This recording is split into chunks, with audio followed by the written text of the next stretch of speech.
Bueno, ahí vamos a empezar con la unidad 1, que es la unidad de software. Luego después, cuando cortamos con la parte de teoría, ahí organizamos bien cómo vamos a ir con el Teams. No me quiero demorar con esta parte de teoría. Vamos a ver más o menos la mitad de la unidad, vamos a ver ahora unos 30 minutos aproximadamente.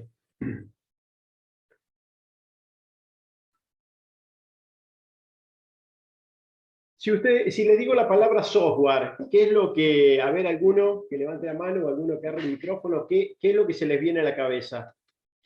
Ustedes que están empezando a estudiar la carrera en programación. Si les digo software, ¿qué es lo que se les viene a la cabeza? A ver, alguien que hable. La parte lógica del computador. La parte Los lógica del programas. computador. Está bien, sí. Estamos hablando de programas, ¿no es cierto? Se les viene a la palabra, por eso se llama programación. Fíjense, fíjense acá un hecho importante. La primera vez que aparece la palabra fue en el año 57. Todavía ni siquiera no existía lo que es hoy en día computadora personal. Empezaban, aparecían nomás en la teoría, todavía estaban desarrollando las primeras computadoras, todavía no eran, no eran computadoras como las que conocemos ahora, eran grandes maquinarias. Se desarrollaron generalmente ahí luego de la Primera Guerra Mundial, ¿no? Pero bueno, aparece la palabra software específicamente, porque si no cómputo aparecía antes, programas también, pero software aparece en el año 57. La primera vez lo menciona este técnico Tuque en el año 57. Luego aparece después en los ensayos de Alan Turing, en la parte de los números computables. Pero ahí donde aparece, donde surge esta palabra del software, más allá de lo que era programa o computación.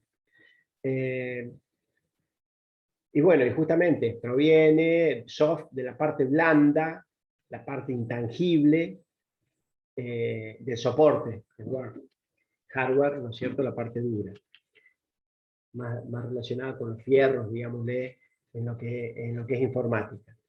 Pero en sí, ¿qué otra cosa les aparece que puede ser software? ¿Qué es? O sea, ¿es la parte intangible? ¿Ok? A mí cuando digo software, digo programas.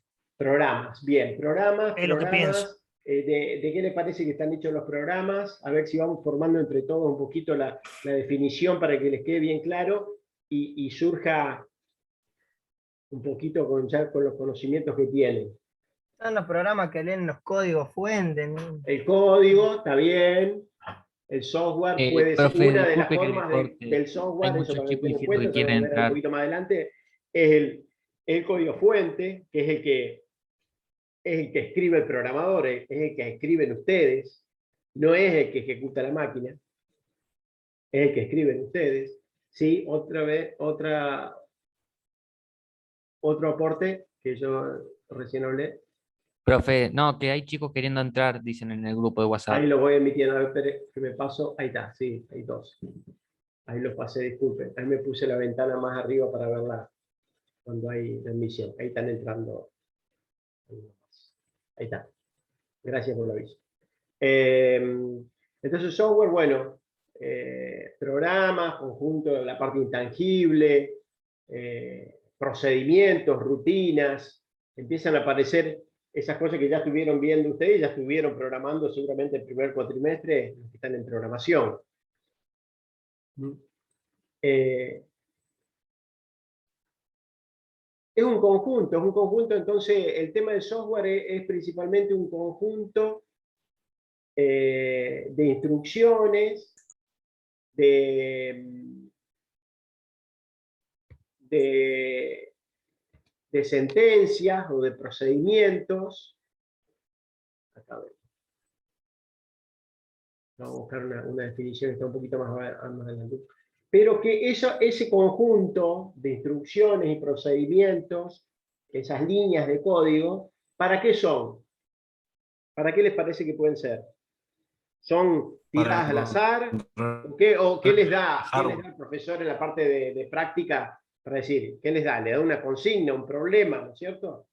Entonces, ese software esas líneas de código, esa rutina, ese módulo de programación, está pensado para satisfacer una tarea específica, una tarea determinada. Eso es lo más importante. Porque si tenemos código, solamente puede ser código al azar que está ahí, pero puede estar hasta que no haga nada, que no funcione. Entonces eso no se le llama software. Software es cuando tiene un objetivo, un fin. Ese fin está demostrado en cómo se desarrolla ese software. Ya vamos a ver que lo que se llama proyecto software, que lo van a encontrar en algunas bibliografías, es un poco más allá de lo que es programa. Ya vamos a ver. Es un poco más, porque está toda la parte de diseño, los modelos que componen el programa, el código en sí, toda la parte de pruebas, hasta toda la documentación de soporte, hasta la ayuda en línea, podría ser parte del software. No solamente el código fuente o el código ejecutable de esa rutina específica. Ahí voy emitiendo algunos más. Entran. Así que esa es la idea del software. O sea, es algo intangible, es lo que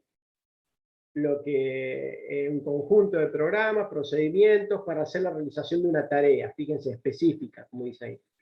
En contraposición, los componentes físicos de hardware, que son los de soporte, donde se está ejecutando. Ya vamos a ver cómo se ejecuta este software. Entonces, ¿ustedes cuando encienden una máquina, cuál es el primer contacto que tienen con un software? ¿Con qué software tienen contacto? ¿Sistema operativo? El sistema operativo. Exactamente. En realidad, en las máquinas ahora arrancan muy rápido, pero en realidad, en las máquinas un poco más anteriores, cuando arrancaba, lo primero que arrancaba, veíamos unas pantallas de inicio que detectaban el disco rígido, algunos chequeos de la memoria, alguna información del microprocesador, que ahora no alcanzamos a ver a veces, o no la muestra con una imagen, que lo primero que arranca, cuando arranca la máquina, hace un seteo, un check del sistema y arranca la BIOS, que es un firmware, un software que ya trae embebido la placa madre, para luego de ahí detectar todo el hardware que tiene el equipamiento y desde ahí dar el puntapié inicial a la parte de inicio o buteo, que va a buscar un medio de almacenamiento donde haya algún sistema operativo para poder arrancar. Ese son los primeros pasos. Después le voy a pasar un resumen ahí bien cómo son los pasos cuando uno aprieta el botón de encendido en una PC o en una notebook o hasta en un teléfono. Entonces, el primer contacto que tenemos es con un sistema operativo, ¿no es cierto? A nivel de software, que es lo que va a empezar a hacer funcionar ese hardware que está ahí. Ese sistema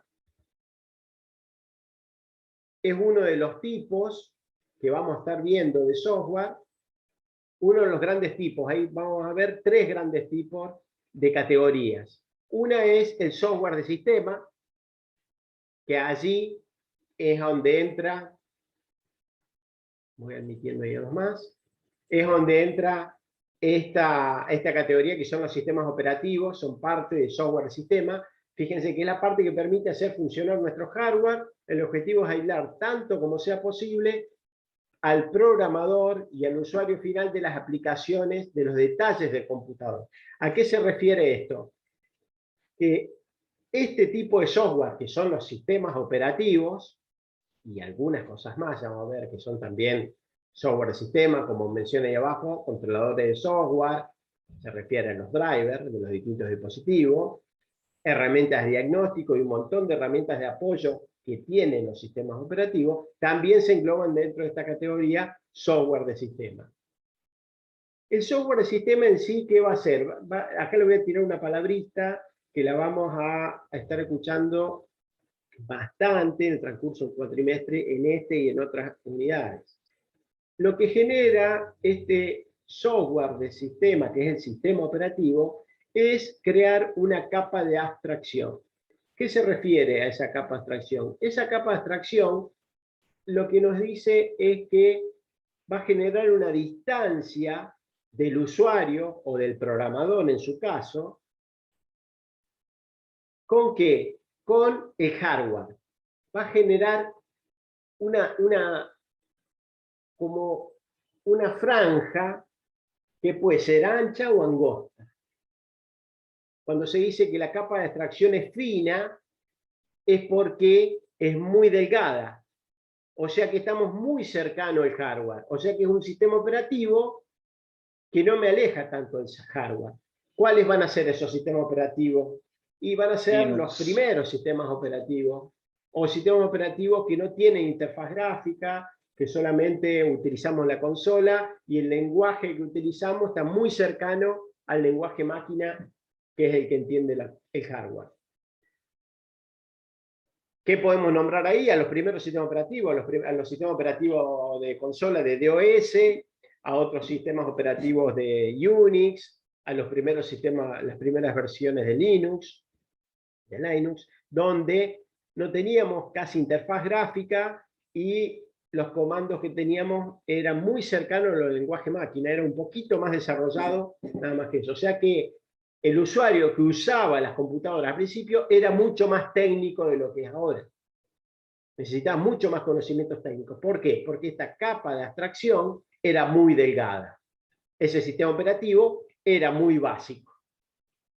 A medida que fue pasando el tiempo, lo que hacen los desarrolladores de sistemas operativos, las empresas que crean nuevas versiones de sistema operativo, fueron ampliando esta capa de abstracción. ¿Qué significa?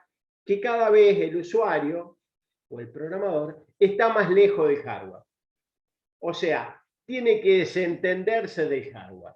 Aprieta un botón, inicia y tengo una interfaz amigable para yo poderlo usar sin conocimientos tan avanzados. Hace unos 20 años aproximadamente ya tenemos, a partir del año 90 y pico, ya empezamos a tener versiones de sistemas operativos con interfaces gráficas. A partir del año 2000 ya había mucha gente que tenía capacitación para usar una computadora, pero había que hacer cursos, capacitaciones de utilización del sistema operativo, de procesador de texto, planillas de cálculo y un montón de utilidades que ya se podían utilizar. Pero si uno no tenía esos conocimientos básicos, no era tan fácil usarlo. En cambio, en los últimos 15 años, ha evolucionado mucho más, esa capa de abstracción cada vez más ancha, cada vez más gruesa, cada vez nos aleja más del hardware. Entonces casi cualquier usuario puede utilizar un computador o un teléfono móvil inteligente sin tener nada de capacitación, como lo hace un chico de 1 año, 2 años, o una persona adulta que puede manejar un teléfono inteligente sin conocimientos previos. Entonces eso es lo que se llama capa de abstracción. Es eso que dice en este primer rengloncito acá, donde dice que el objetivo es aislar tanto como sea posible al programador, porque está dirigido usted esta femenina, o al usuario, de las aplicaciones, de los detalles del computador, de la parte de hardware, la parte física. Ahí dice específicamente las características de memoria, comunicación, impresora, pantallas, teclado, etc. O sea, no tener conocimientos técnicos para poderlo utilizar. Estos son los sistemas. Entonces, ¿qué sistemas entran dentro de esta categoría? Entran todos los sistemas operativos, controladores de dispositivos, herramientas de diagnóstico, editores, bitácoras de log de los distintos sistemas, software de rendimiento, ahí estoy agregando unos más, que se ingresaron, 3 más, software de rendimiento del mismo sistema operativo, informe de errores del sistema operativo y un montón de utilidades que tiene de apoyo el sistema operativo. Esa es una de las grandes categorías que vamos a estar trabajando.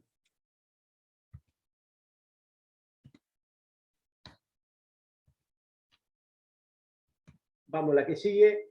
Otro gran grupo de software es el software de aplicación. ¿A qué nos referimos software de aplicación? Y ahora es muy común una app. Todas las apps es software de aplicación que tenemos en los celulares, justamente. Es lo que permite a los usuarios llevar a cabo alguna tarea específica en cualquier campo de actividad, susceptible de ser automatizado, asistido, con especial énfasis en los negocios. Fue donde se empezó a desarrollar. Hoy en día para todo, para ocio, para comunicación, para registro de datos, facilitar actividades, para todo. O sea, todos los software que utilizamos como usuarios finales son los software de aplicación. ¿Quiénes desarrollan los software de aplicación?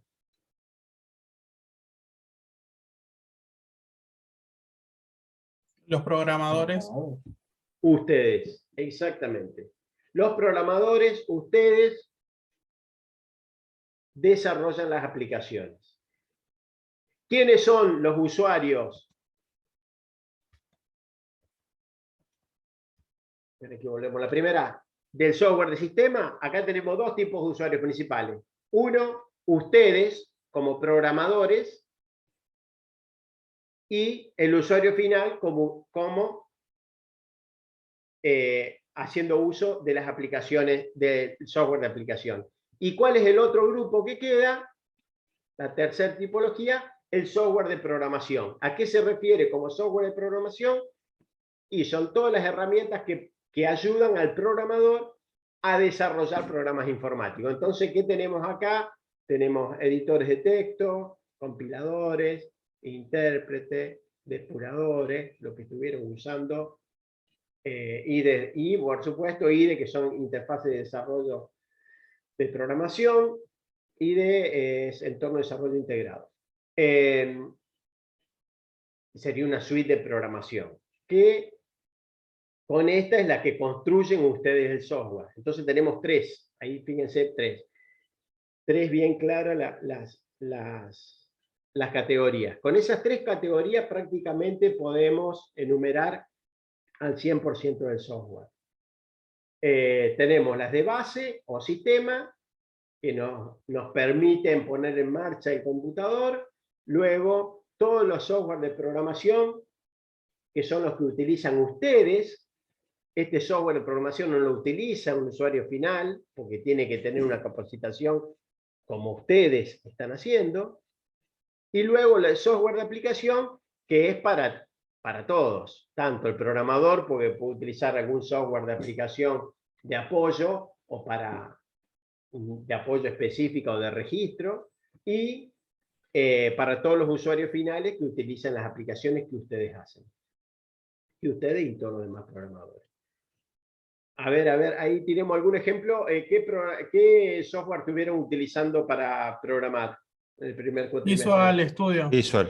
Visual, bueno, ese es un IDE, una interfaz de desarrollo integrado, que es Visual Studio, donde ahí no es que solamente tienen un editor de texto, tienen administrador de componentes, manejo de versiones, bueno, de todo, para trabajo en equipo, un montón de apoyo, eso es lo que tiene. Y así hay de diferentes productoras de software, en este caso es de Microsoft, pero de otras productoras también hay otros entornos IDE.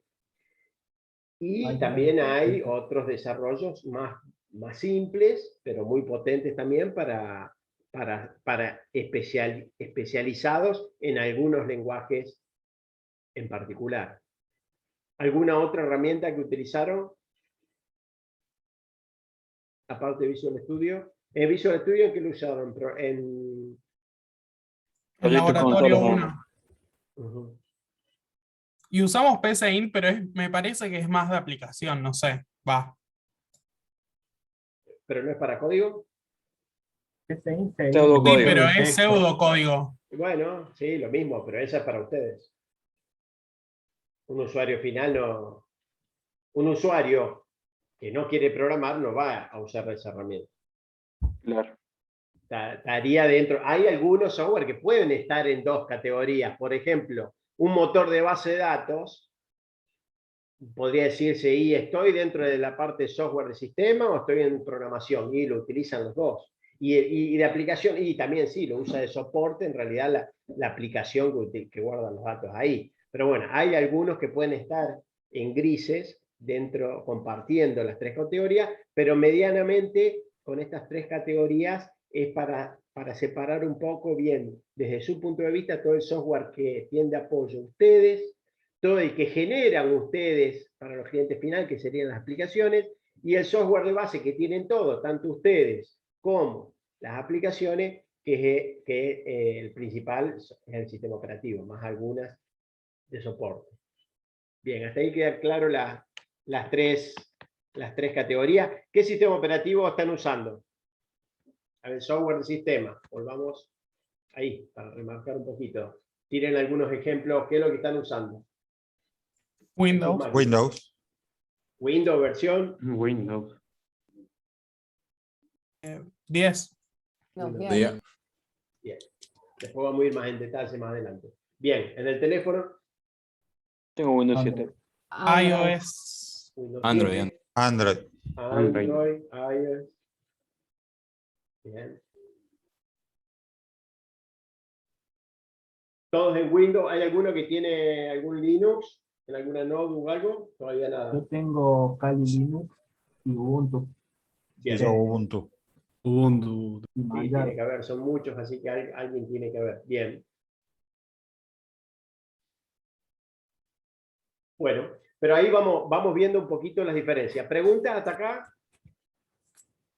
¿Dudas? Pregunten. Esa es la idea, que pregunten. O levantan la mano o pregunten directamente, abren el micrófono. Windows 7, estoy viendo el chat. ¿Alguien llega a tener Windows 11? Replantee sus decisiones de vida. Y ya está, ya lo tenemos nosotros para probarlo. Profe, Assembly, ¿entraría dentro de lo que es la primera tipología o ya sería un software de programación? No, Assembly ya es lenguaje máquina. Es un lenguaje, prácticamente estás escribiendo sobre hardware. Assembler. Así que sería software de sistema porque es lo primero que puede ejecutar, pero ya está muy pegado al hardware.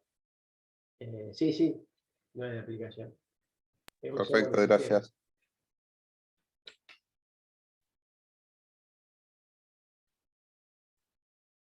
Bien, bueno, esas son las tres categorías principales, que dentro de esas después podemos ahondar. No es cierto, todos los juegos, ¿dónde le parece que estarían?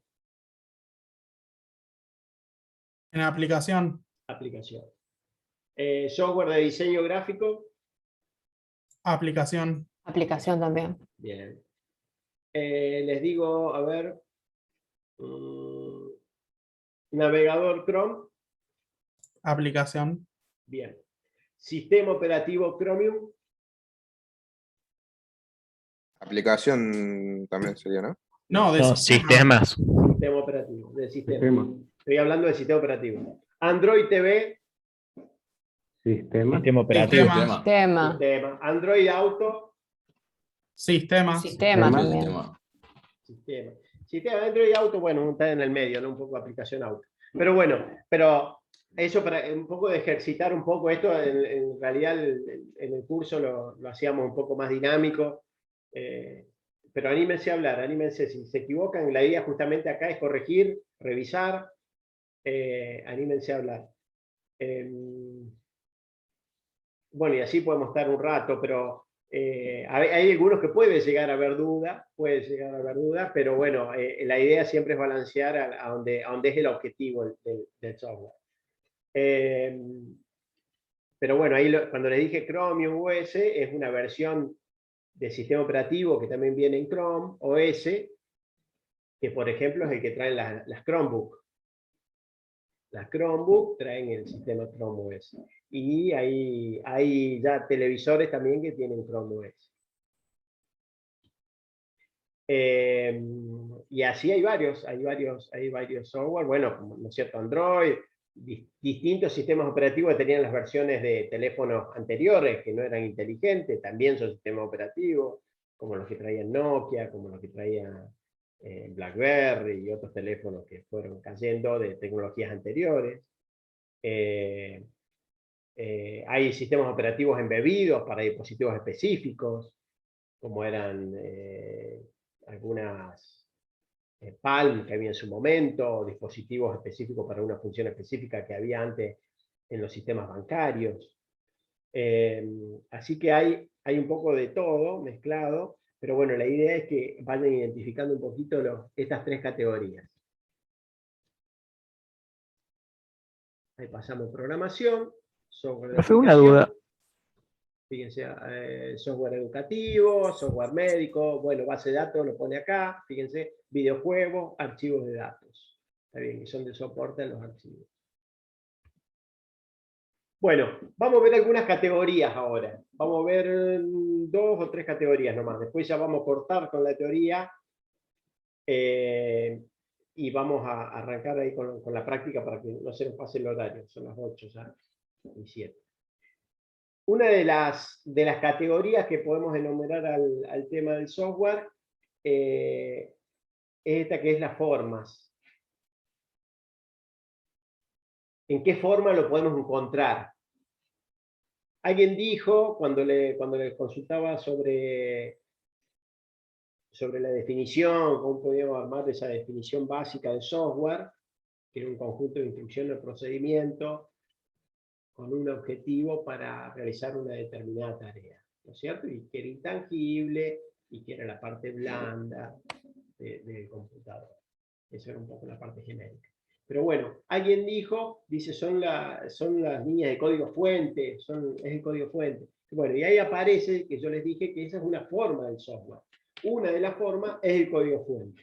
¿Cuál es el código fuente? Código fuente o source, lo vas a encontrar en varios lugares, se refiere al origen, o sea, a cómo se genera el software. El software se genera ¿cómo? Escribiéndolo. Es lo que hacen ustedes. Lo que hicieron ustedes en las materias que empezaron a escribir líneas de código, pueden ser pseudocódigo y después código específico, de un lenguaje específico, para luego eso se va a compilar o va a ser intérprete según el tipo de lenguaje y va a generar otro código. Porque ese código que ustedes escriben, que generalmente está en inglés, la sentencia, las palabras clave, la sintaxis y la semántica del lenguaje está en inglés, es entendible por quién, es entendible por ustedes y por la máquina. ¿Qué les parece? Perdón, profe, ¿cuál? El código Porque, fuente, el que escriben ustedes. ¿Quién lo el entiende? que lee la máquina. ¿Quién lo entiende? Nosotros. Es Los solamente dos. entendible para el usuario o Nosotros. para el programador. Ah, fíjense, 3 diferentes. Para el usuario, para el programador, No se para compila nosotros, la la máquina. Vamos a ver, sigan votando. Y para nosotros, porque Hasta después que no lo compila, pasamos la al de no lo máquina. entiende. No, porque o sea, nosotros tenemos de alto lenguaje, porque bueno, lo estamos estudiando, pero la computadora, el compilador es el que lo lee en realidad. O sea, un Pero el que usuario ustedes normal escriben, ¿quién lo entiende? y yo, la El computadora. programador. Exactamente. Solo el que lo programador. escribe. Exactamente. El código fuente es el que es legible por el programador, por las personas, que lo creó y otros también, si está ordenado, ¿no es cierto? Si un código limpio, si no, no es tan fácil leer un código que está hecho por otro desordenado. Entenderlo, por lo menos. Pero podríamos leerlo, ¿por qué? Y porque vamos a leer las sentencias, parámetros, bucles, o lo que sea necesario, las rutinas, las vamos a entender, ¿no es cierto? Si estamos capacitados en ese lenguaje. O sea que es el que está hecho por el programador. Es legible por el programador. ¿Está hecho para quién? Destinadas para la computadora. Sí, perfecto. ¿Pero la puede ejecutar la computadora en forma directa? No. No lo puede ejecutar. Lo que tiene que hacer, lo que hay que hacer, en la mayoría, hay que compilarlo. Esa compilación de ese código fuente puede generar un código objeto que le llama acá en el medio, un código que es como un código intermedio, o directamente generar el código ejecutable. El código ejecutable es el tercer punto de esta filmina. Fíjense que es el resultado de lanzar a uno varios fragmentos de cada objeto, del de arriba, constituye un archivo binario. Es un archivo binario.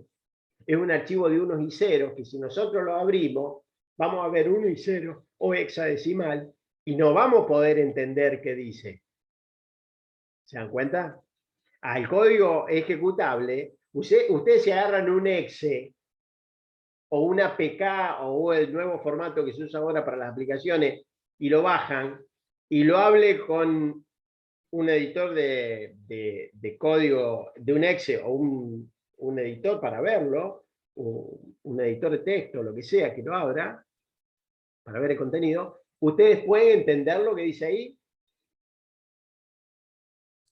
No. ¿Sí o no? No, profe. No, exactamente, rotundamente no. Si abrimos un exe, lo abrimos, un archivo cualquiera, y que ejecutemos el word.exe, el notepad.exe, el que sea, el juego game.exe, si lo queremos abrir y verlo, lo vamos a ver, no vamos a entender nada. ¿Por qué? Porque ese es el ejecutable. El ejecutable es otra forma, entonces. Es la forma que está definida ¿para qué? Para que el computador lo ejecute, que en realidad, ¿quién lo va a ejecutar? Como es una aplicación, ¿quién lo va a estar ejecutando? ¿La aplicación Nosotros. sobre qué la instalamos? Hardware. Sistema operativo. Sistema operativo. No la instalamos sobre un hardware. El que instalamos sobre un hardware es el sistema operativo. ¿Mm?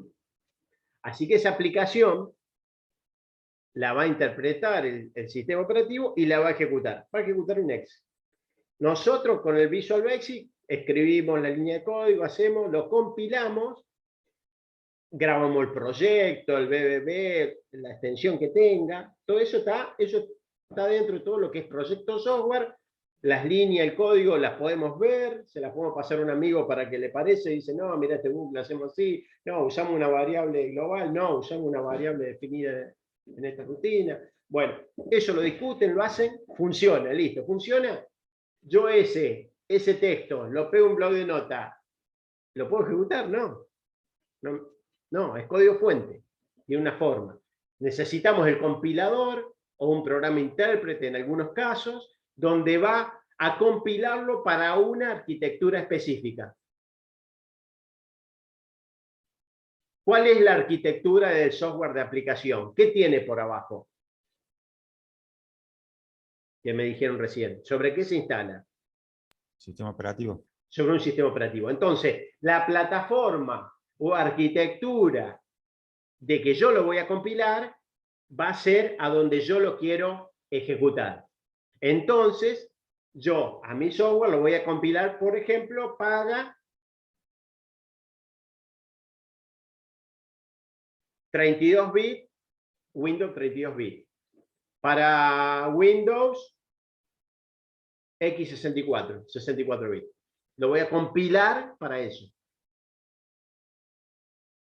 Lo voy a compilar para que funcione en ARM, otra plataforma. Voy a compilar para que funcione en iOS, para que funcione en Android, para que funcione en otro sistema operativo. Por ejemplo, Java, que es multiplataforma, uno hace un código, ese código fuente es el mismo, y después lo compilo si lo quiero ejecutar en Windows 32 bits, en Windows 64, en Linux 32, en Linux 64, y así otras plataformas como también Apple. Por eso Java se había hecho tan masivo por el tema de ser multiplataforma. Yo escribo un solo código y lo puedo compilar para cualquier plataforma que lo necesite ejecutar. ¿Se dan cuenta?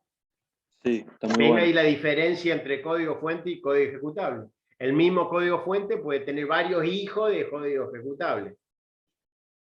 Si el software, el lenguaje de programación que yo hago y la plataforma o el IDE que yo uso me lo permiten. Lo mejor es monoplataforma, solamente para esta plataforma.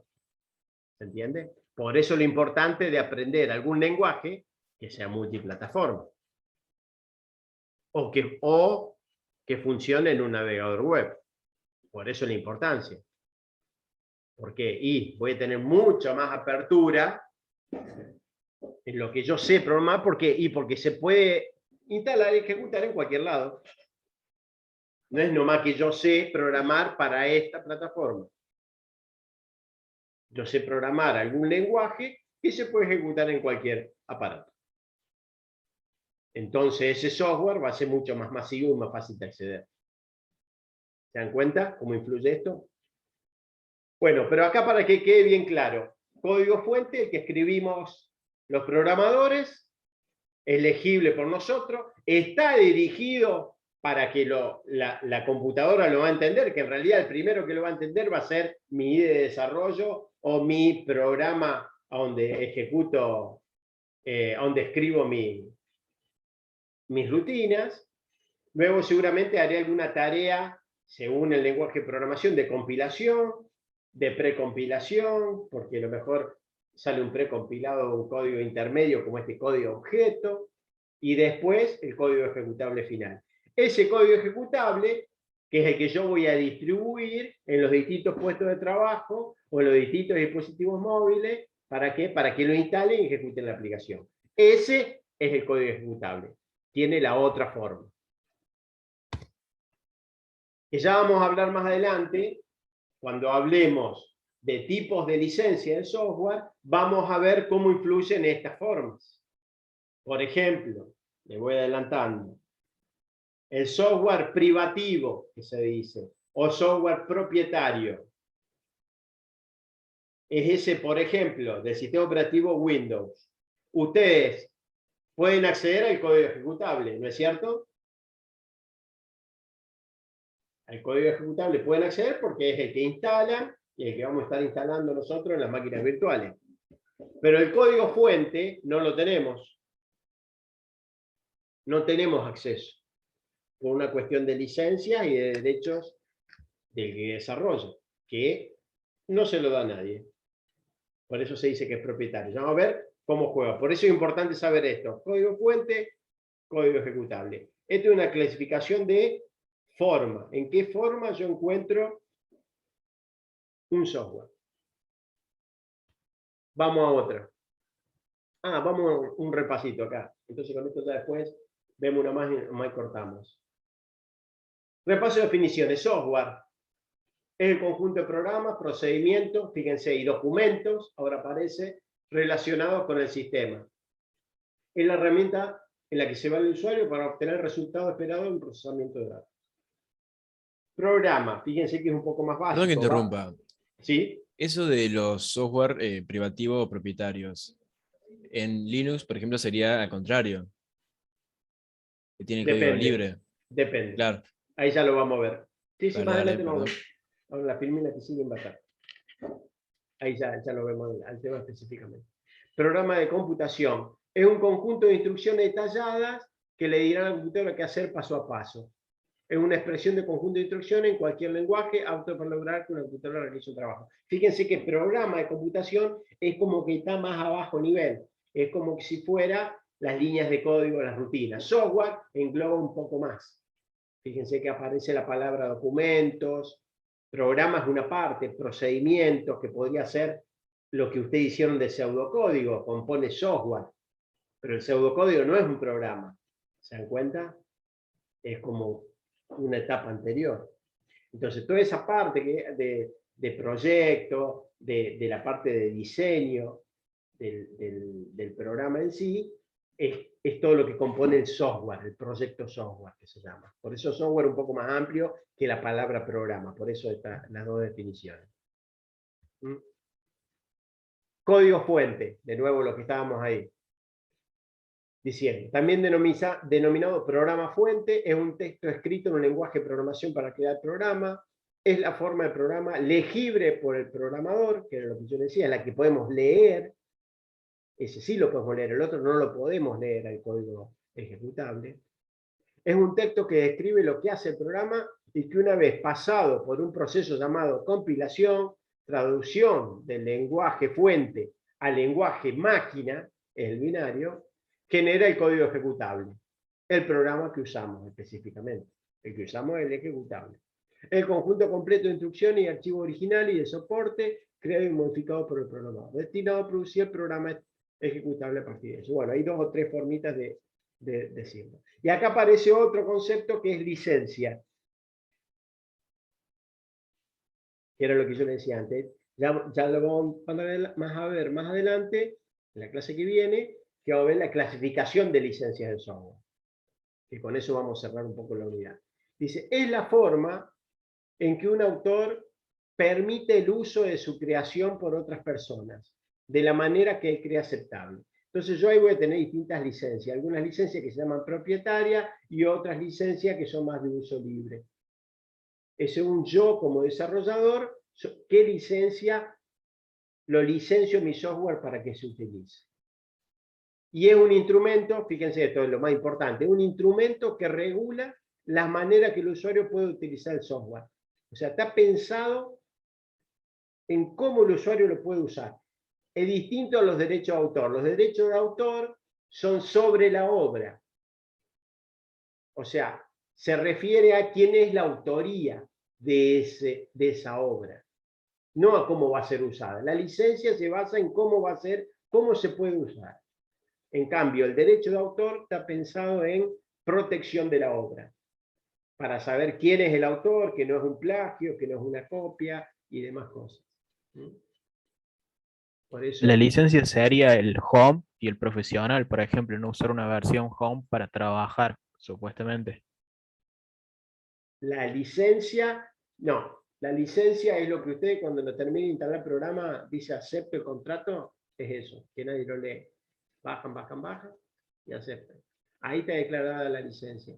En la licencia está declarada, sí, yo lo puedo usar, lo puedo copiar, lo puedo distribuir, lo puedo modificar, puedo usarlo en cualquier lugar del planeta, este software o no, puedo usarlo para cualquier cosa o no, por ejemplo, no lo puedo usar, por ejemplo, en Visual Basic 3, cuando sale la versión de Visual Basic 3, como era tan potente, en la licencia decía que se podía hacer para usar cualquier tipo de software dentro de la moral y las buenas costumbres. Por ejemplo, no hacer un software que sea para algo malo, para delinquir, para crear un prototipo de una bomba, ¿no es cierto?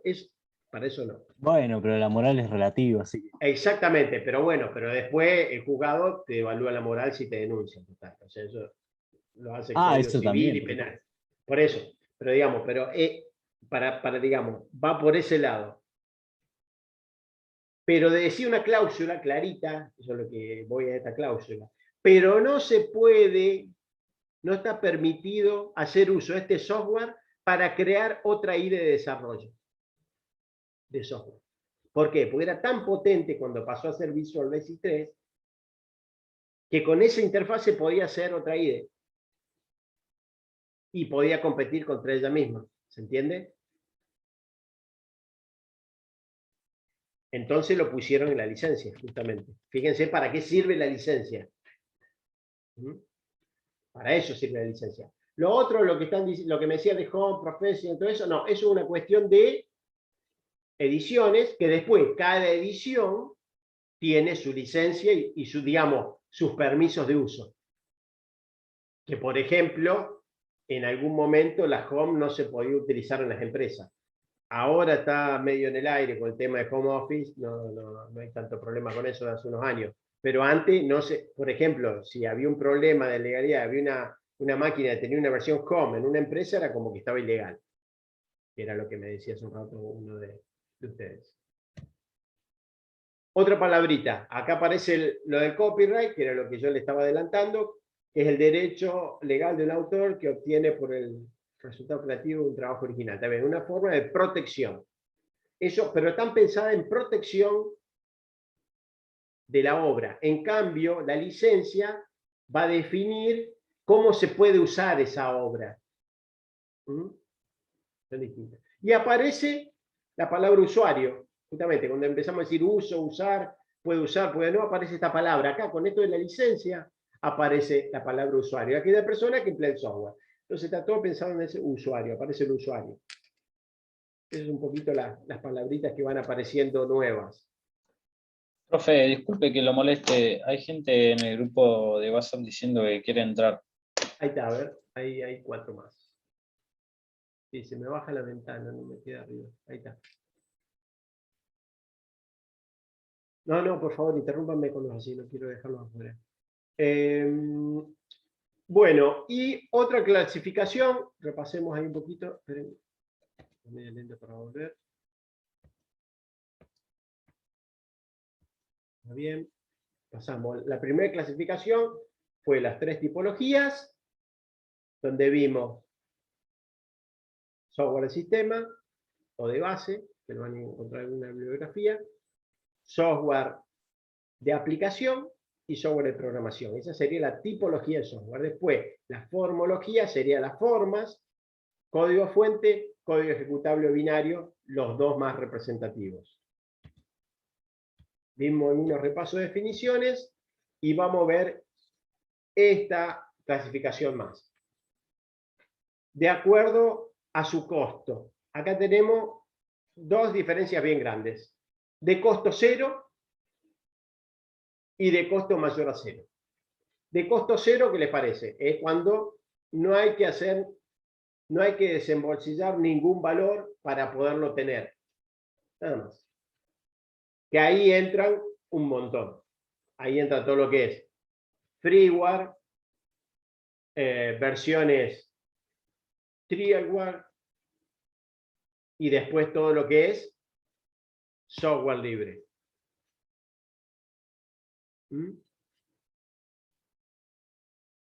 Ya vamos a ver por qué. Freeware, ¿por qué? Y porque es gratis. Trialware, y son versiones trial, que es por un periodo de tiempo determinado, es gratis. Después generalmente hay que pagar. Y todo lo que es de software libre, porque no hay que confundir libre ahí con la parte con free de libre o gratis, ¿no? Software libre se refiere a todo el software que por ciertas licencias, que ya vamos a ver más adelante, una de las condiciones que todo el mundo pueda acceder al código fuente y compartirlo. Entonces, y distribuirlo. Entonces, con esas condiciones, no tienen costo de acceso. Así que esas son las 3 principales que podríamos englobar de costo cero. Y de costo mayor a cero es toda aquella que tenemos que pagar. Pero no todo lo que está acá significa que es propietario, porque podría ser algo que sea open source, tiene el código fuente abierto, pero no está en una licencia de software libre. Entonces, para ciertos productos, para ciertos binarios que yo hago con ese código fuente, lo puedo vender. Así que por eso no quiere decir que todo lo que sea de costo cero es software libre y todo lo que es costo mayor a cero es propietario. Pueden darse los dos casos. Pero generalmente todo el propietario sí está en el de abajo. Pero puede haber un software propietario que sea de costo cero. ¿Qué significa eso? Y algún software que nosotros, eso es lo que se llama freeware, es lo que nosotros podemos acceder sin pagar, un montón de aplicaciones que utilizan ustedes, que pueden estar utilizando en la computadora o en algún lado, pero el código fuente el programador no se los da. Entonces, si no tiene el código fuente abierto, no es software libre. ¿Se dan cuenta el caso? Si no, podemos ver algún caso, algunos ejemplos. Y acá el otro caso, el de abajo ahora, por eso para ver, es respecto a otra clasificación de acuerdo a la apertura de su código fuente. Código fuente abierta y código fuente cerrado, que es lo que les decía recién. Código fuente abierta, también llamado de fuente abierta o open source, es aquel software que permite tener acceso al código fuente. O sea que a la forma que la escriben ustedes. O sea, lo da acceso. El autor da acceso. Pero hay una cosa que no se pierde, el copyright. El copyright no se pierde. Ya vamos a ver. Hay un solo lugar donde no hay copyright y se accede al código fuente. Ya vamos a ver. Pero el open source es como te dice, yo hago el programa, accede, te doy acceso a mi código, pero este código lo hice yo, ¿no? Lo hizo Juan Pérez. Eso está ahí. Por más que digan, yo lo copio, lo pongo allá, no. Yo te puedo denunciar porque el código este está registrado y me está haciendo plagio. Por más que el código sea open source. ¿Se entiende? Sí, profe. Código fuente cerrado, ese es el otro caso. Es el caso generalmente de lo que se llama software propietario. ¿Por qué? Y no te doy acceso al código fuente. No te doy acceso al código fuente, yo solamente te vendo una licencia de uso y te doy el ejecutable. Y es más, te doy una licencia de uso y te cobro por el uso. O te cobro por el periodo. Te cobro por el uso, te cobro por mes o te cobro por año. Una licencia. O te doy una licencia, me pagas una vez y lo usas en forma perpetua. Pero el código fuente es mío, no se lo doy a nadie. Ese es el caso de código fuente cerrado. O puede ser que yo tenga el código fuente cerrado, no se lo doy a nadie, pero pongo una versión gratuita del ejecutable, hagan lo que quieran, úsenlo. Fíjense, en ese caso es un software de costo cero, pero de código fuente cerrado. ¿Se entiende? Que puede haber combinaciones. ¿Dudas sobre esto? Esperen que voy a emitir No, profe. ahí. No, profe. No.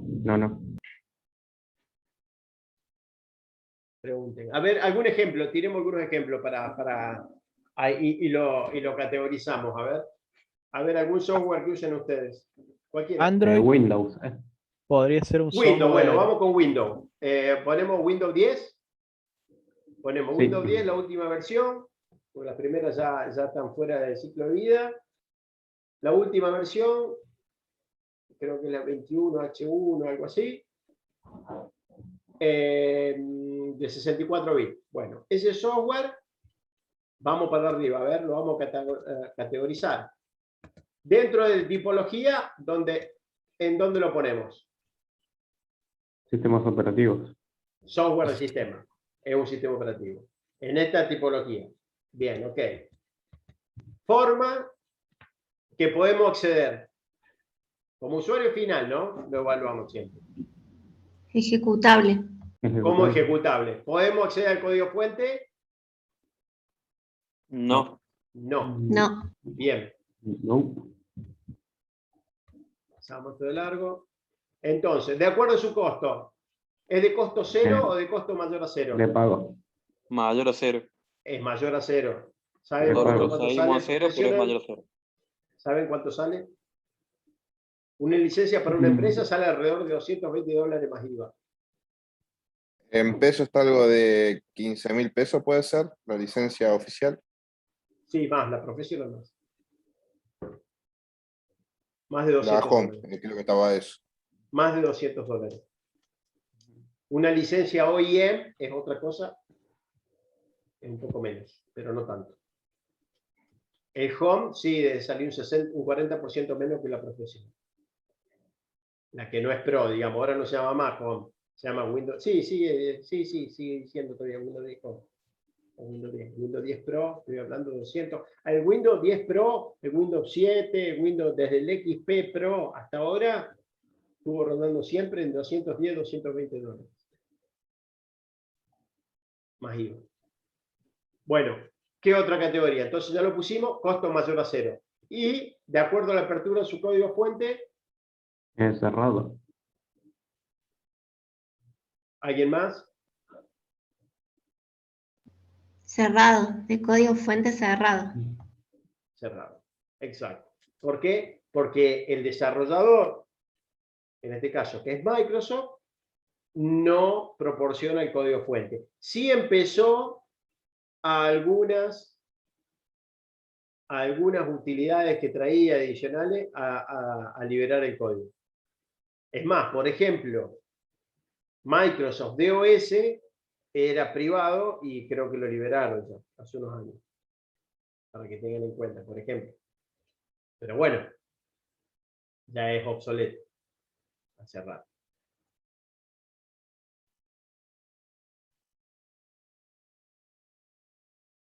Bien, otro ejemplo.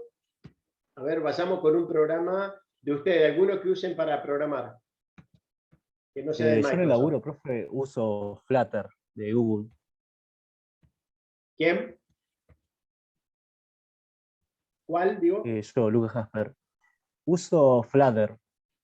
Sí. que es un lenguaje multiplataforma para, no sé, Android, iOS. El lenguaje, pero ¿sobre desarrollo qué lo web. programás? ¿El El lenguaje, lenguaje o es un... es Dart. ¿Es un lenguaje o es un entorno No, de no, no. El desarrollo? lenguaje es Dart y el Sí. entorno es Flutter. Claro, Y lo es un puedes entorno. utilizar arriba de Android Studio. Bien. Entonces, ahí la primera categoría es un software de programación Sí, de programación. para ustedes. Perfecto. Para desarrollar software. ¿Dentro de qué forma está? Bueno, ese ahí Código me decís fuente. vos. Después vamos a estar analizando en un práctico, ¿no? Pero ahora, bueno, el código ejecutable sí, porque si no lo podríamos ejecutar.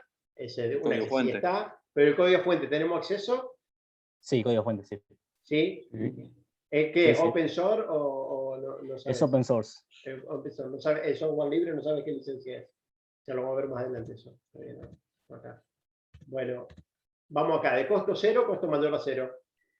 Costo cero. Costo cero. No tenemos que hacer desembolso. Entramos a la web del desarrollador y lo bajamos. Así es. Descargamos el ejecutable y si queremos también podemos acceder a algún repositorio donde debe estar el código fuente.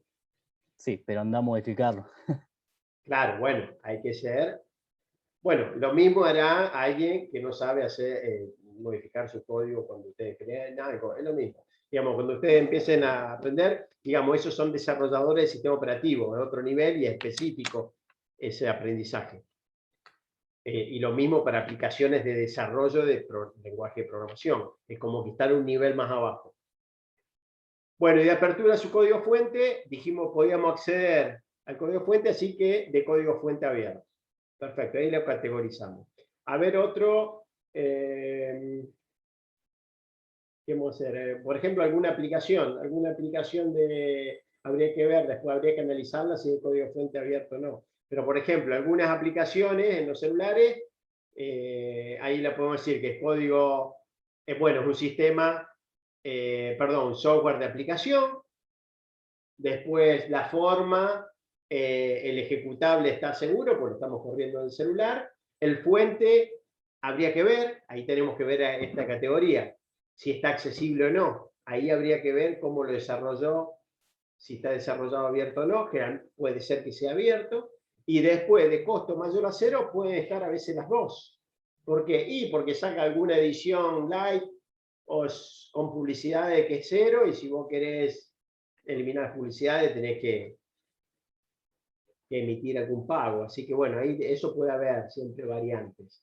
Pero bueno, pero lo pueden categorizar. O a cada versión, la versión light es de costo cero y la versión pro es la que es de mayor a cero. Puede ser también. Así que bueno, hasta ahí vamos a llegar hoy nomás con la teoría. No me quiero pasar más porque ya nos pasamos como 20 minutos.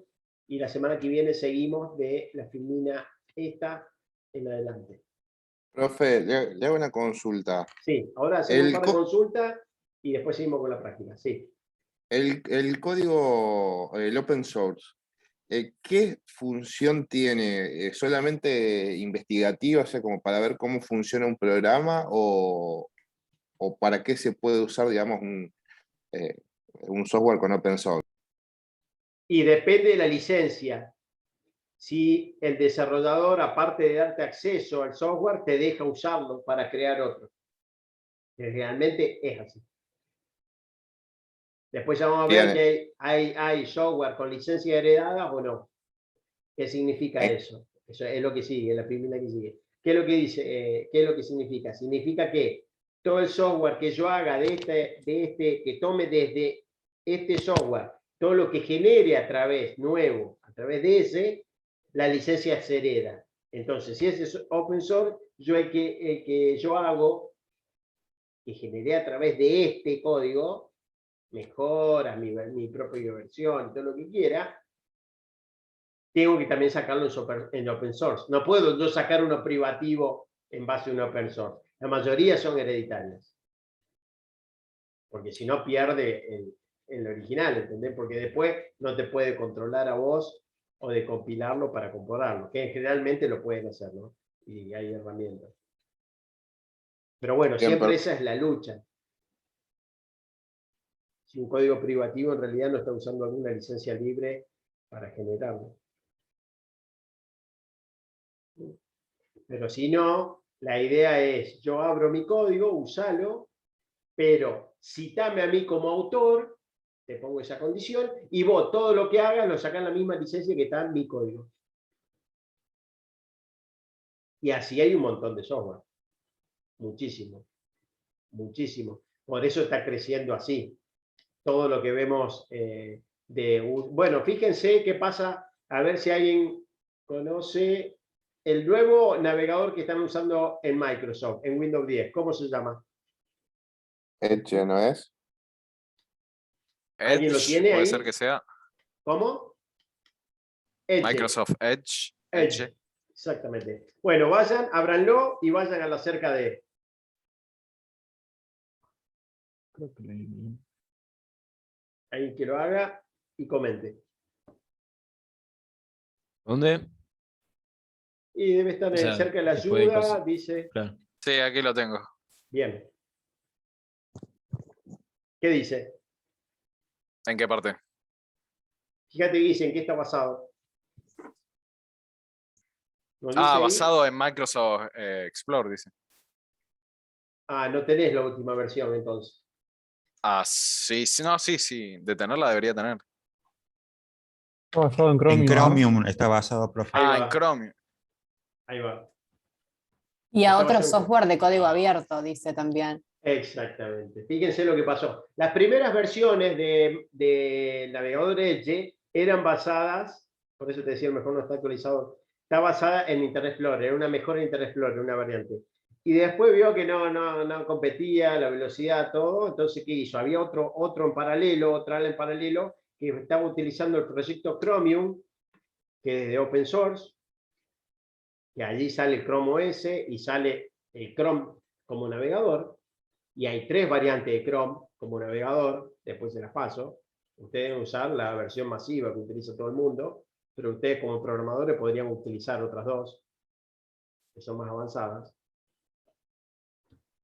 Que sale, y otras versiones, y otros navegadores más nuevos también. Hay uno que es el Leoncito, no me acuerdo cómo se llama, también se llama basado en Chrome. Hay otros que son basadas en Opera, en otros motores. Pero bueno, Chrome, que es el software libre, que es open source, perdón, es la nueva versión de Edge, está basada en Chrome. Fíjense que ese navegador, por eso también es más rápido que las otras versiones de Edge. Ha mejorado mucho. Fíjense cómo utiliza, como Microsoft utiliza el open source de Chrome, del proyecto Chromium, utiliza el código, genera un nuevo producto que se llama Edge con agregados, funcionalidades propias, pero tiene que citar al autor y ese software también es bajo la misma licencia porque era licencia heredada. ¿Se dan cuenta? ¿Para qué sirve el open source? Fíjense Bill Gates cómo lo utiliza. Y así hace rato que lo está utilizando. No es que todo lo que es de Microsoft es privativo. Hace uso de mucho software libre y open source, justamente. Hace uso de los beneficios de esto, de reutilizar cosas que están bien hechas y que funcionan y mejorarlas aún más o hacerle el uso que sea necesario. ¿Puede ser que Linux es de código abierto? Sí, totalmente. O Está sea, basado en profe, con Unix. Linux, Unix no es de todo código abierto. Linux sí. Android, profe, El con sistema Linux operativo, literalmente ¿no? Estamos puedo hablando, modificar ¿no? el código. ¿Cómo? Con Linux literalmente puedo modificar el sistema operativo. Sí, me Eran puedo las bajar el código fuente, reescribirlo y compilarlo, ¿sí? estas son las distribuciones, ¿o no? La que yo quiera. Android está basado en Linux, ¿o no? Podría ser un ejemplo. Así es. Con lo cual también tiene muchas cuestiones de software libre y algunas no. Pero el núcleo de Android, sí, el Android nativo, sí. Pero Después cada Linux es código desarrolladora abierto. de hardware saca su propia An- versión, ¿no? Lo compila para que sea más eficiente. Samsung, cada uno saca su propia versión.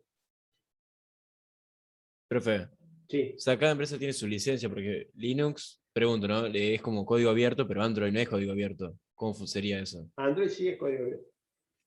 Android, claro. Hay bien. partes que no, pero Android sí. Sí, sí. Por eso se dice que Linux es más seguro que Windows. Ahí está, bueno, el tema de la seguridad, puede ser que sí, puede ser que no, pero digamos, el tema de la seguridad, ¿qué pasa?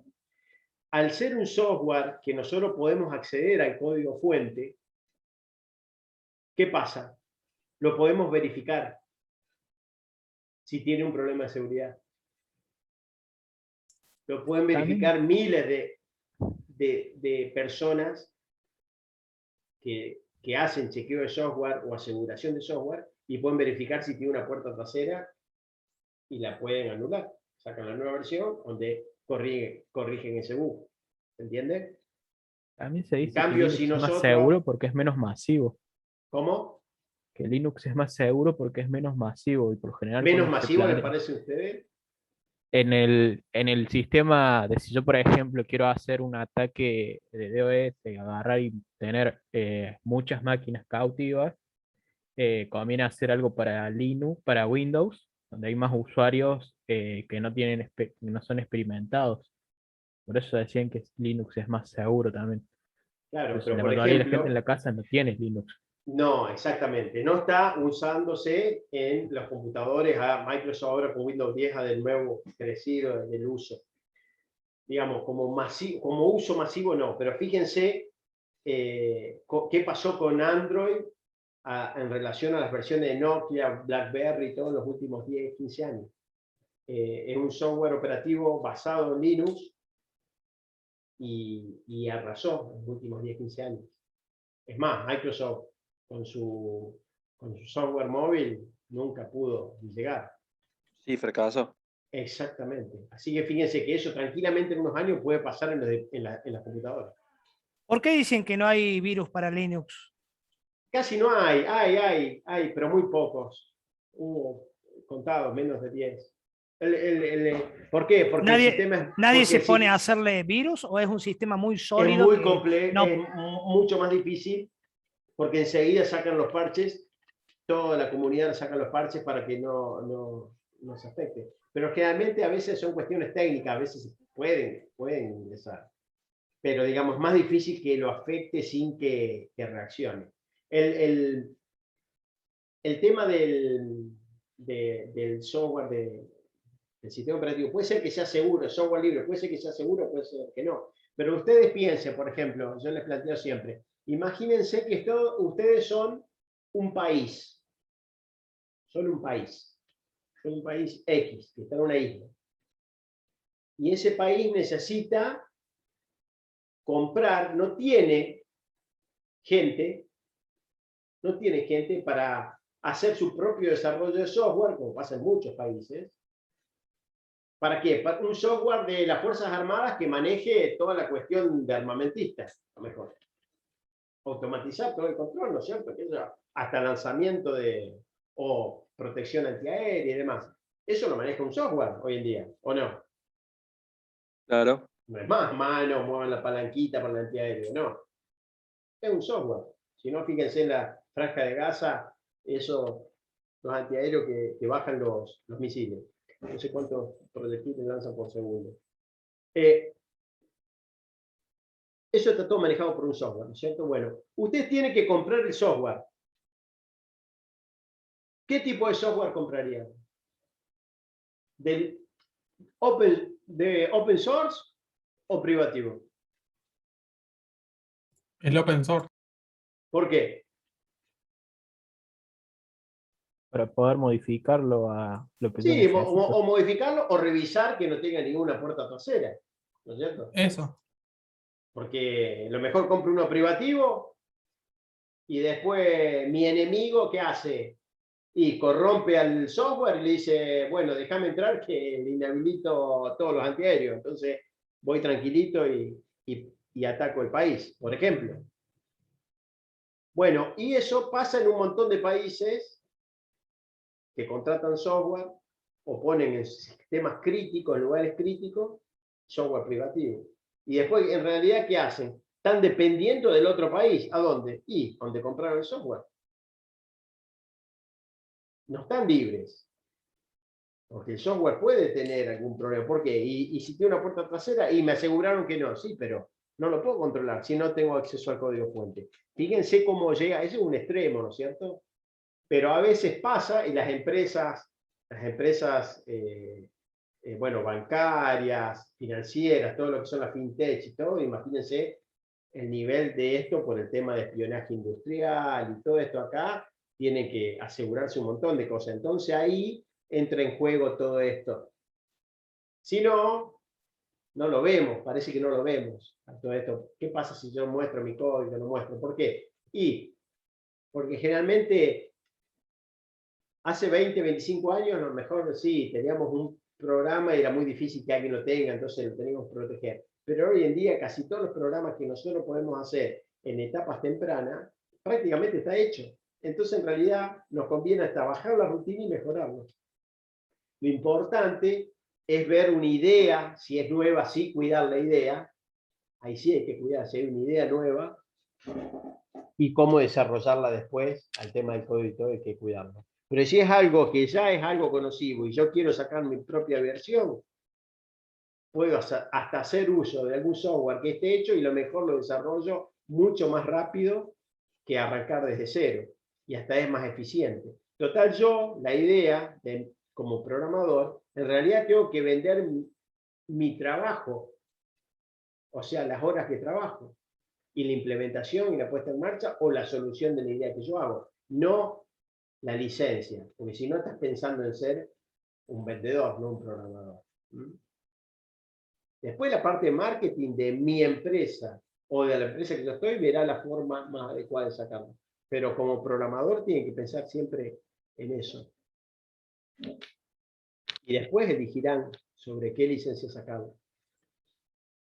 Pero tiene que ser hábil. Fíjense lo que hizo Bill Gates con el navegador web. Luchó, cayó, listo, lo usa y saca su propia versión de Microsoft Edge basado en Chromium. Bien. ¿Algo más hasta acá? Hasta ahí vamos a dejar. ¿Alguna consulta más? Vamos a hablar bastante sobre las licencias hasta la semana que viene.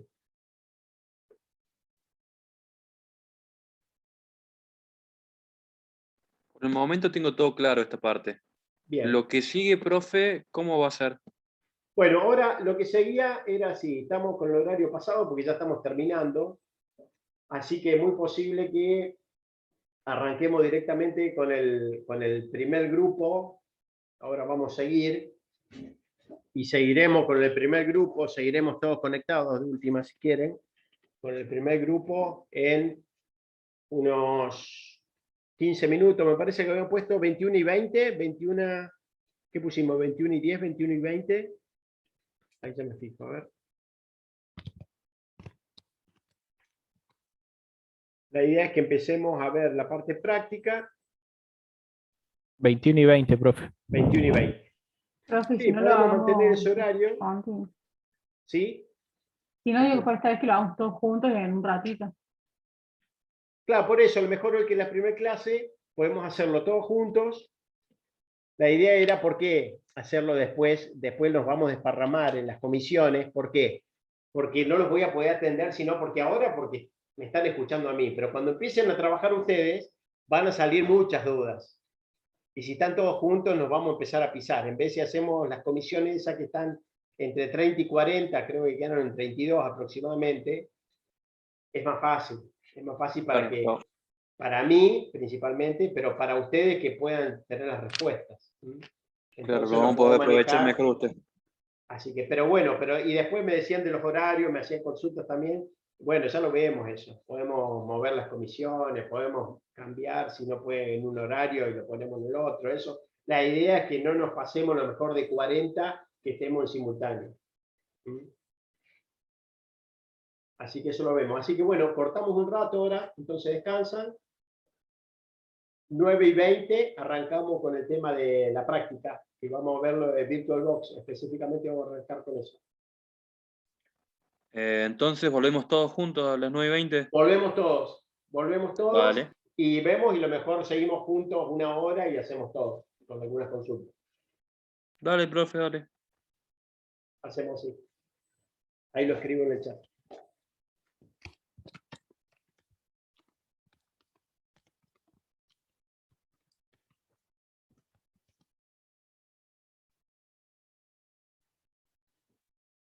Ahí está, hacemos un repaso.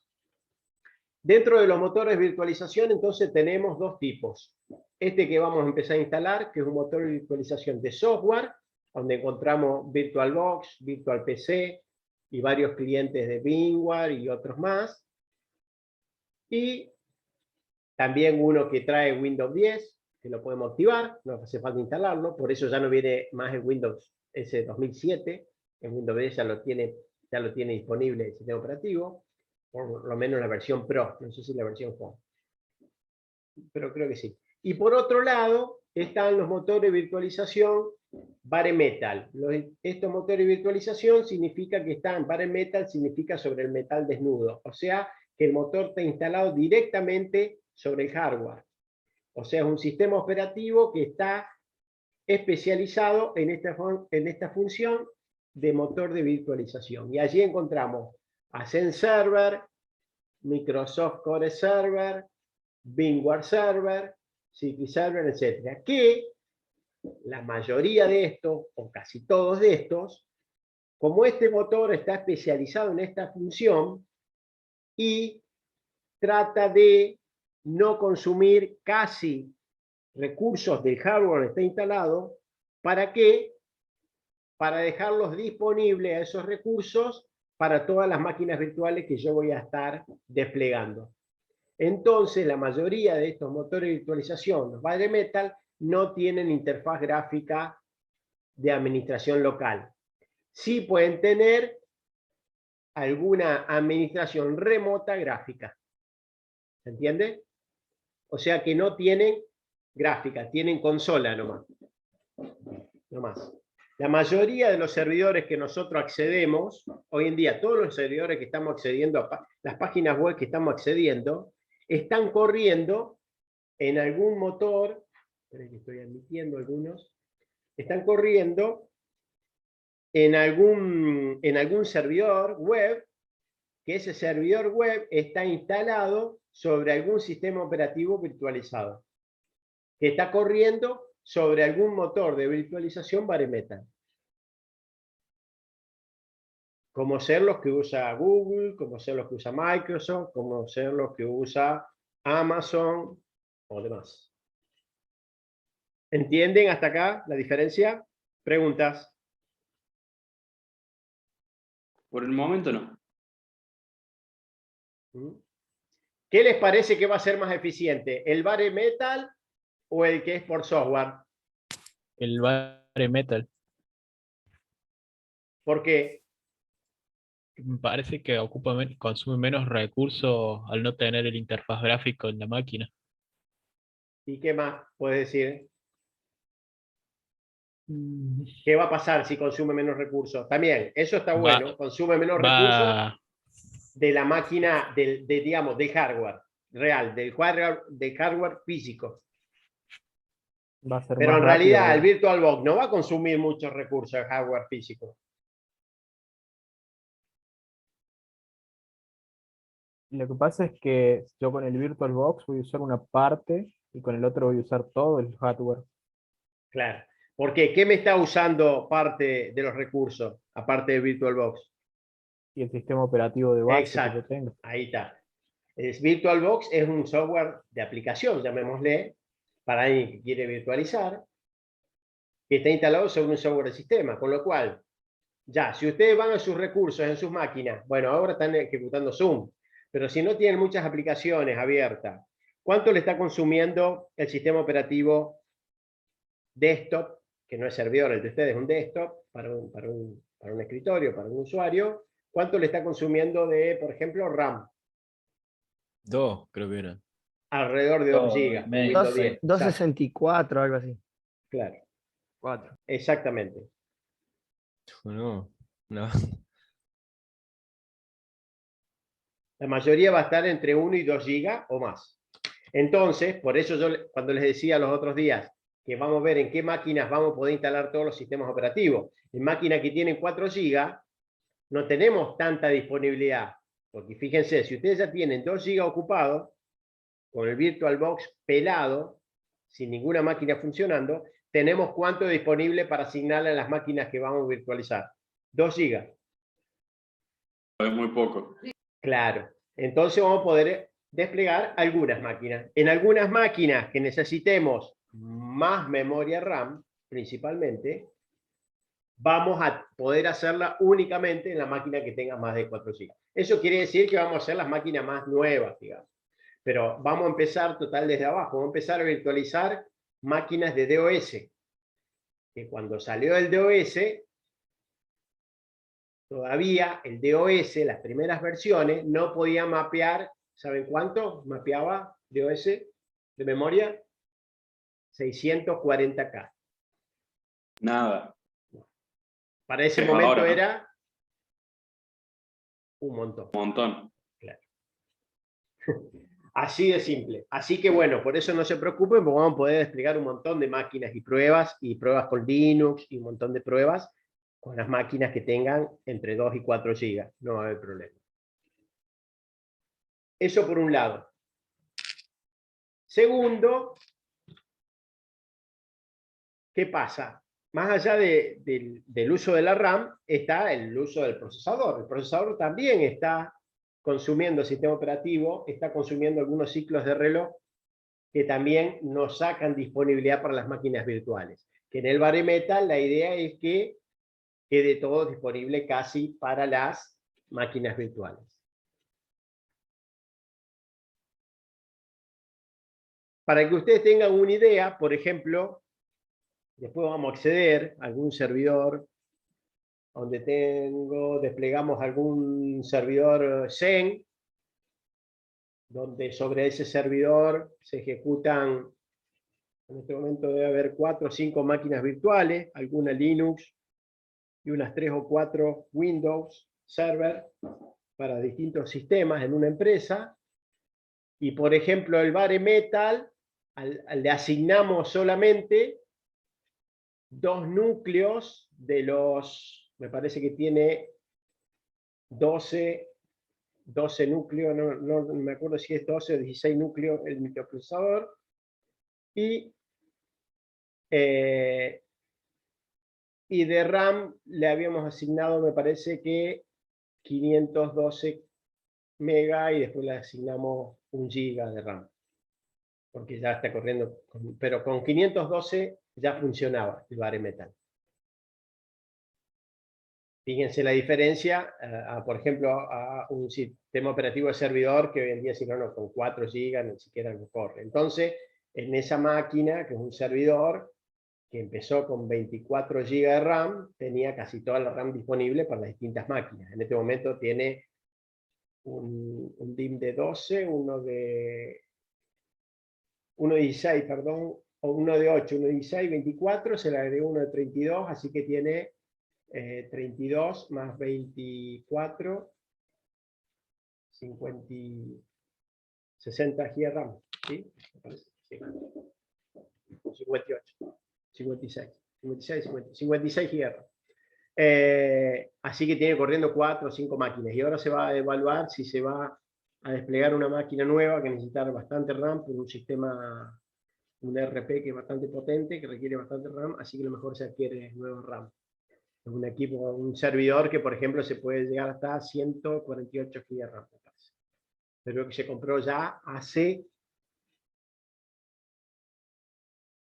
me parece que 5 años. Para que tengan en cuenta ustedes, hay un parámetro, una empresa de acá de la zona. Pero bueno, esa es un poco la idea para que ustedes tengan en cuenta. Entonces, ¿qué es lo que, llamémosle que esta es una CPU, que me salió un poquito torcida, está medio abollada ahí del lado. Entonces tenemos 3 recursos principales.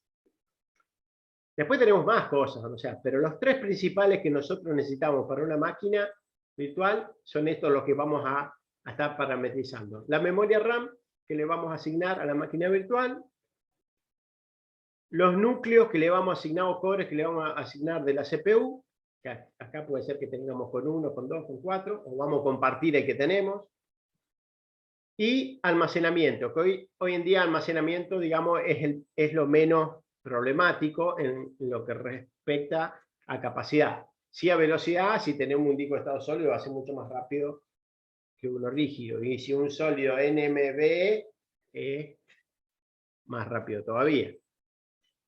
Es la nueva tecnología de SSD, va nueva, ya hace un par de años. Pero más o menos esos son los tres recursos que nosotros vamos a estar asignando. ¿Por qué hago este planteo inicial? Que no haya dudas sobre esto. ¿Por qué? Porque es los parámetros que vamos a estar poniendo en VirtualBox cuando dimensionemos una máquina virtual. Aparte, después también vamos a ver otros parámetros. Vamos a tocar alguna configuración de la BIOS de la máquina virtual, el orden de arranque, los dispositivos de arranque virtualizados, la placa de sonido en algún momento, la placa de video en algún momento y por supuesto la placa de red cuando lleguemos a los sistemas operativos de red en la unidad 3. Es un poquito más adelante.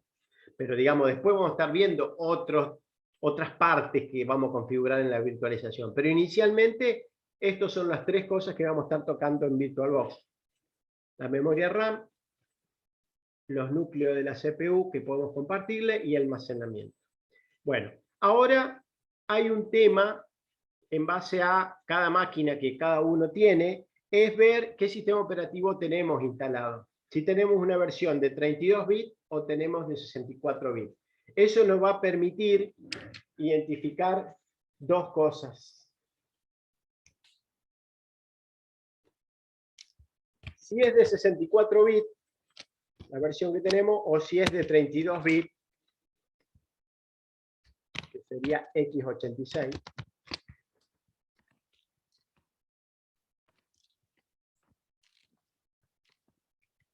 Así las llama Microsoft. x64 es 64 bits y x86 es 32 bits. Eso nos va a permitir que, si nosotros tenemos lo de 64 bits, vamos a poder virtualizar máquinas de 32 y de 64 bits. Si nosotros tenemos sistema operativo que es de 32 bits, que puede ser Windows 7 o Windows 10 de 32 bits, nosotros vamos a poder virtualizar solamente de 32 bits. Ahí esa es una limitación. ¿Para qué? Y porque las últimas versiones de sistemas operativos, ya a ver cuando lleguemos al último, la mayoría son ya de 64 bits, en lo que es Linux y otras plataformas. Así que ese va a ser un limitante también. ¿Qué sistema operativo tiene instalado en la máquina que vamos a trabajar?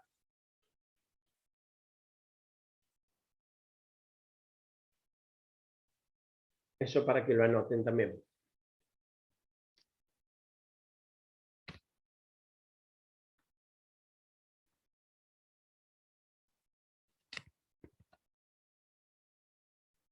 Ahí está. Otro tema a tener en cuenta es que una vez que instalemos VirtualBox, ya vamos a ver que vamos a tener algunos mensajitos, ahora cuando vamos a empezar a instalarlo, vamos a tener algunos mensajitos en algunas máquinas, como hay tanta diversidad de máquinas, no es que estamos en el laboratorio de la facultad, que tenemos a lo mejor 16 máquinas y hay 8 de un tipo y otras 8 de otro tipo, y se soluciona. Acá en este caso, ustedes están conectados, somos 89, casi 100, y muy posible que haya gran variedad de computadoras, desde PC, notebook, hasta algún dispositivo de menor capacidad. Entonces, nos van a surgir un montón de inconvenientes en las instalaciones, en la puesta en marcha, pero despacio vamos a ir sacando las dudas y lo vamos a ir ajustando en cada caso. Por eso les pedía que seguramente después vamos a ir trabajando en comisiones para yo poderle darle bien el apoyo en la puesta en marcha de los distintos prácticos. Otra característica a tener en cuenta va a ser que si el procesador que ustedes tienen, el procesador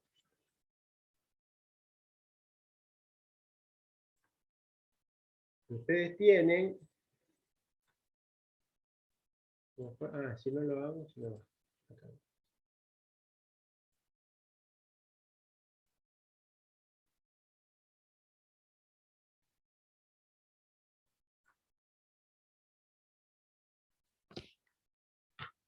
Es el tema que el procesador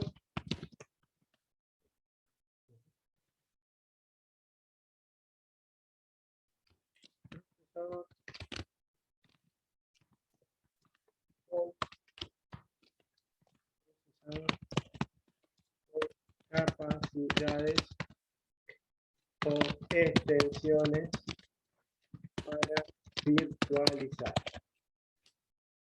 Eso no todos los procesadores tienen esa capacidad para virtualizar.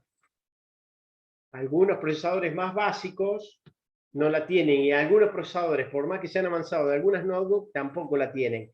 Entonces hay que instalar las extensiones estas que instalamos y algunas cosillas y unos agregados más que nos va a saltar según el tipo de hardware que tengamos. El VictorLock nos va a avisar cómo configurar.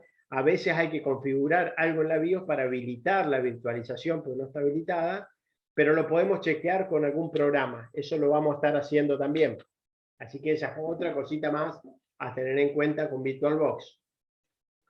El tema de qué sistema operativo tenemos instalado, la versión, si es 64 bits, 32 bits, y la otra es si el procesador que yo tengo en hardware tiene las capacidades de extensiones para virtualizar.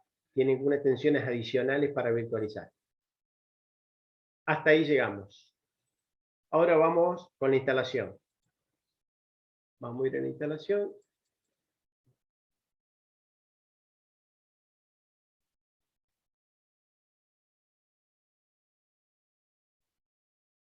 Punto 5. Ahí está, no me lo detecta. Ahí está. Voy a admitir a alguien más. Yo acá tengo instalado, así que me va a hacer una actualización de la instalación.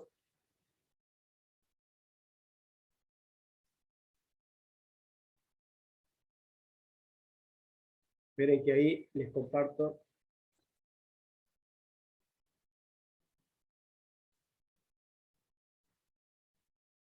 Esperen que me salga en la ventana y ya les comparto. Todavía no me salto la ventana de Víctor.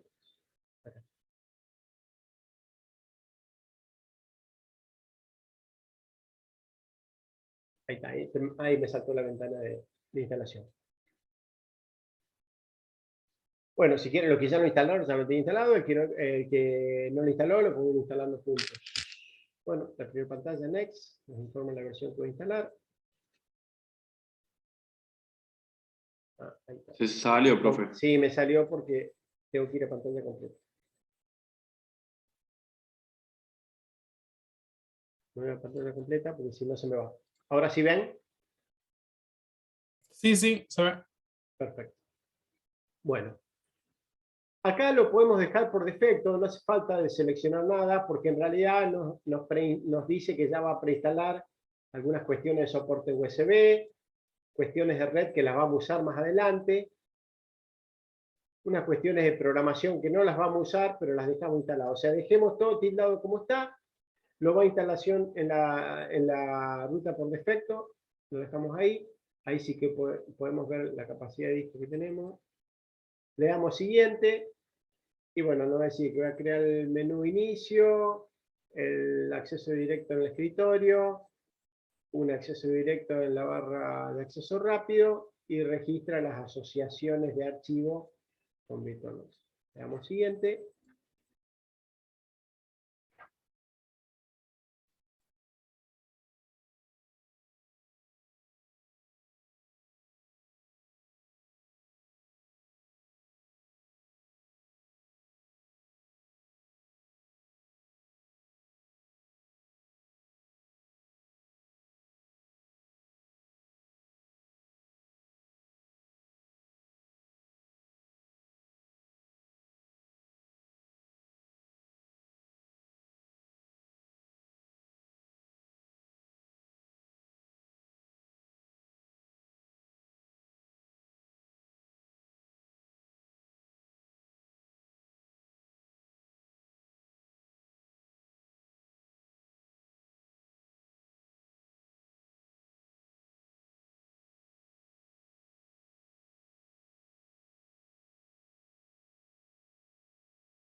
Bueno, ahí ya terminó.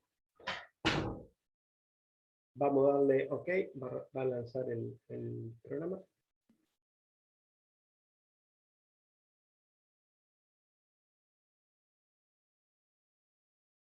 Bueno, acá como yo tengo instalado, ven que tengo un montón de máquinas virtuales ahí de prueba, que estuvimos haciendo algunas del año pasado, algunas que están guardadas para trabajar. Me dice que yo automáticamente tiene una versión antigua de ¿qué? De las extensiones, pues yo tenía las instalaciones de las extensiones 6.1.12 y ahora instalé una versión más nueva de VirtualBox. Esto no les va a pasar a ustedes. Ahora las voy a descargar. Me busca automáticamente lo que bajamos a mano. No, eso le va a pasar cuando actualicen. Ahí está. La que yo tenía instalada es la 6.1.12 y la que voy a instalar es la 6.1.26, que es la que bajamos acá. Que es la que tienen que instalar ustedes ahora. Bajamos, aceptamos la licencia. Acá está la licencia. Ahí nos dice cómo es la licencia. Si venimos acá, ahí está el contrato, y bueno, en algún lugar va a decir, ¿ve? Restricción de reservación de derechos, los términos. Bueno, lo que hacer la licencia. Me pide la confirmación. ¿El paquete de edición? Sí, pero correcto. ¿Quiere eliminar la anterior? Ah, lo que yo bajé. Sí. Quiero eliminar eso.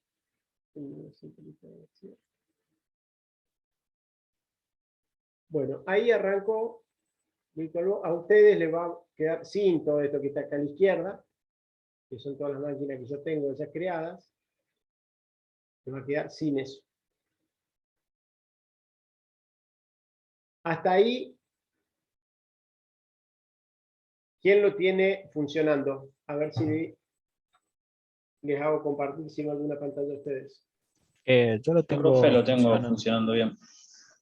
Bien, ¿alguno tuvo problemas con la instalación? No, No, profe. yo no. ¿Nadie más de los otros 80 y pico? No, profe. No lo pudieron instalar todavía. No, yo no tuve ningún problema, profe. No, ningún problema, profe. Abajo de herramientas yo tengo todo vacío, profe. Bueno, nada. Pero todo bien Está instalado. bien, sí, así debe estar, vacío. Estas son Sí. todas las máquinas que yo ya creé. Hasta ahí llegan. Están viendo ahí, ¿no? Lo que les muestro, ¿no? Sí. Sí. Hasta ahí, digamos. Así, si hacen clic ahí, le va a aparecer. Esto.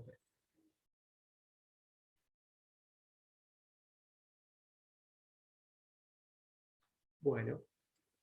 Si vamos a ver acá, en acerca de, vemos la versión que tenemos. Profe, en el chat hay un compañero que dice que no pudo instalar la extensión. Está en el chat solamente. Ahí está, en el chat, en el chat de acá de Zoom. En el del Zoom.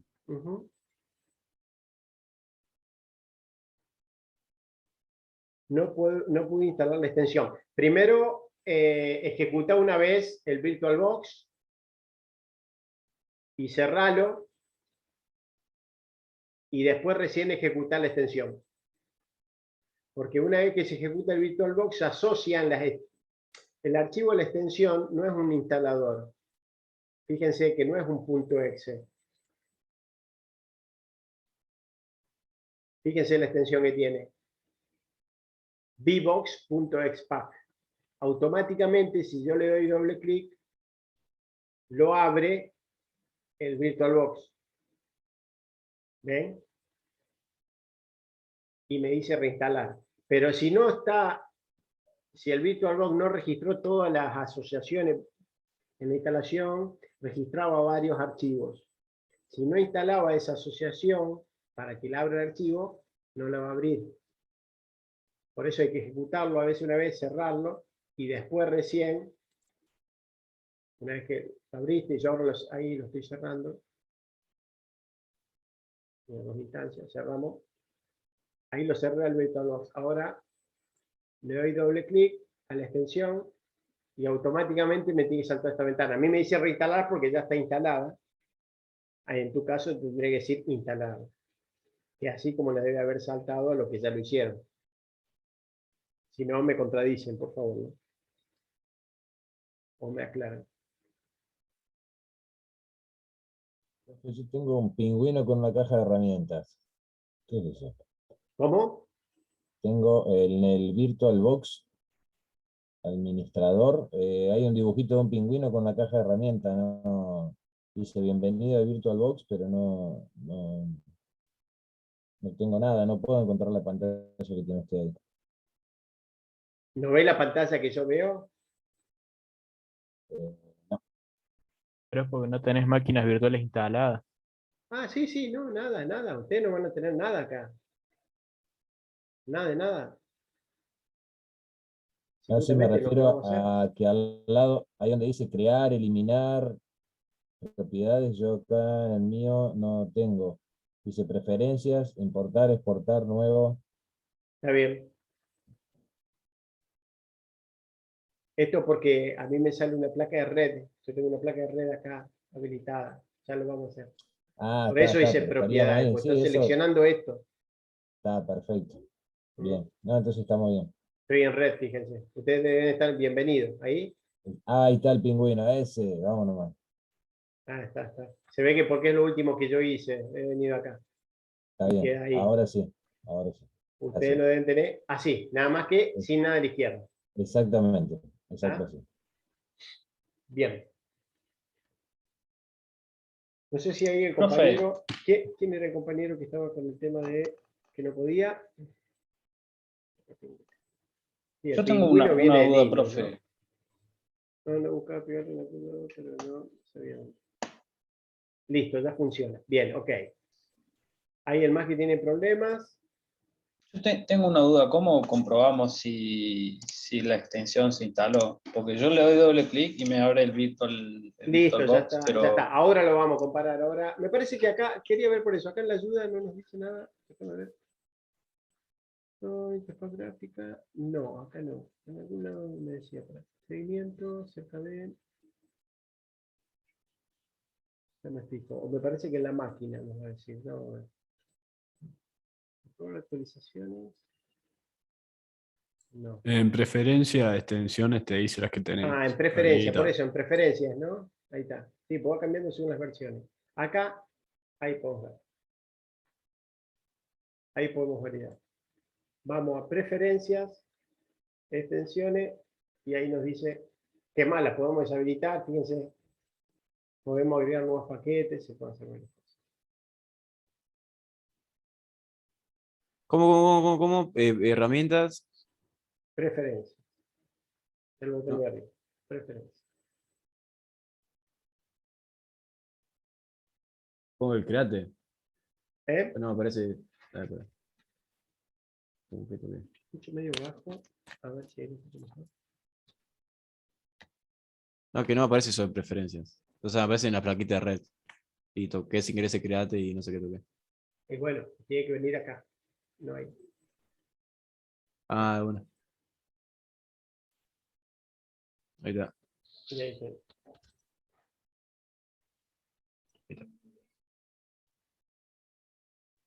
O acá. Archivo. Preferencias. ¿Estamos? Bien.